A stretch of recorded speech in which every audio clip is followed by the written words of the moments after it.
शिल्पा की आदतें ठीक नहीं थी। वो ना बोलने से पहले कुछ सोचती और ना ही कुछ करने में। उसकी इस आदत से सभी परेशान रहते। बहन, घर पर मेहमान आए हैं और शक्कर खत्म है, थोड़ी शक्कर दे दो, मैं बाजार जाऊंगी तो ले आऊंगी। अरे शिखा बहन, तुम तो माफी करे, जब देखो तुम्हारे घर में कुछ न कुछ खत्म ही रहता है। अरे शिल्पा, चिल्ला क्यों रही हो? कहा ना घर में मेहमान बैठे हैं, सुन लेंगे। सुन लेंगे तो सुन ले, तुम लोगों की मांगने वाली आदत तो बंद होगी। अच्छा शिल्पा, ना दो शक्कर, लेकिन बात तो अच्छे से करो। एक कटोरी शक्कर के लिए तुमने मेरी बड़ी बेइज्जती कर दी। शिल्पा बड़बड़ाते अंदर चली जाती है तो शिखा भी घर चली जाती है।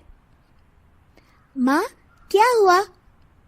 अरे कुछ नहीं बेटा, पता नहीं कहां कहां से ऐसे पड़ोसी आ जाते हैं, जब देखो तब कुछ न कुछ मांगने के लिए घंटी बजाते हैं। अब घंटी बजे तो दरवाजा ना खोलना। पता नहीं माँ की ये आदत कैसे बदलेगी, किसी को कुछ भी बोल देती है, बोलने से पहले सोचती भी नहीं।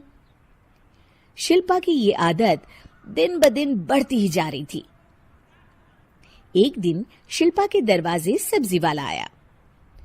सुनो भैया, मुझे ये भिंडी, टिंडे, लौकी और आलू के साथ 1 किलो प्याज दे दो। जी बहन जी। वो एक एक कर सारा सामान पैक कर देता है। कितने पैसे दूं? 220 रुपए पूरे। अरे इतना महंगा नहीं, हाँ मैं तो सिर्फ 150 दूंगी। नहीं, पैसे तो पूरे लूंगा, नहीं तो सब्जी वापस कर दो। ऐसे कैसे वापस कर दूंगी? मैं तो एक भी सब्जी वापस नहीं करूंगी।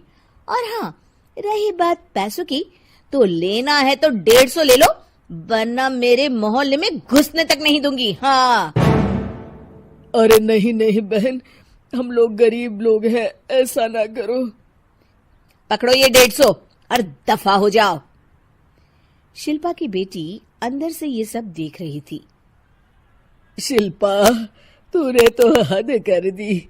बेचारा गरीब आदमी, उसका तो गुजारा ही इसी से होता है। बोलने से पहले सोचा कर बेटा। माँ आप चुप रहो, घर चलाना बच्चों का खेल नहीं, और वैसे भी इतनी महंगी सब्जी थोड़ी ना होती है। आपको तो सिर्फ खाने से मतलब है, लेकिन मुझे तो सब सोचना पड़ता है ना।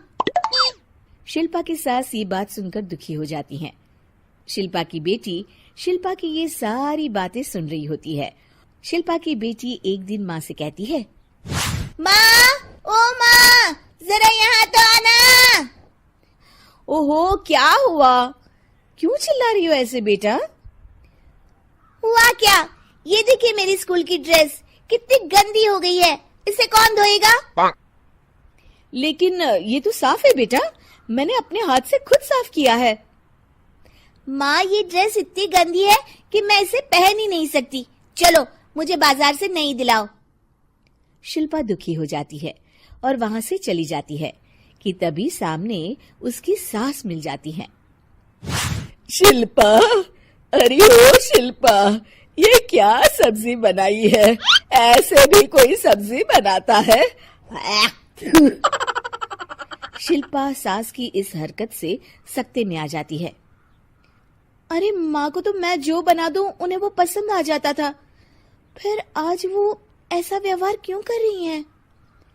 शिल्पा कुछ समझ पाती कि थोड़ी ही देर में उसका पति आ जाता है। अरे शिल्पा, ये क्या है?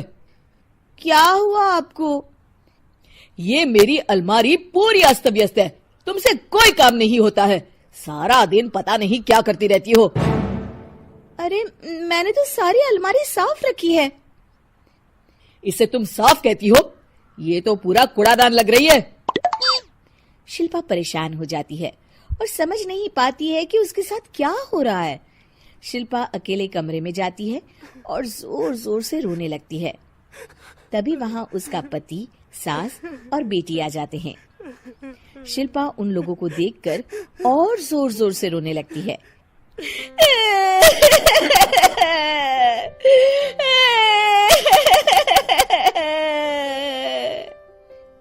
कि तभी उसकी सास उससे कहती है, क्या हुआ? यहाँ बैठकर रोती रहोगी या फिर खाने को भी कुछ बनाओगी?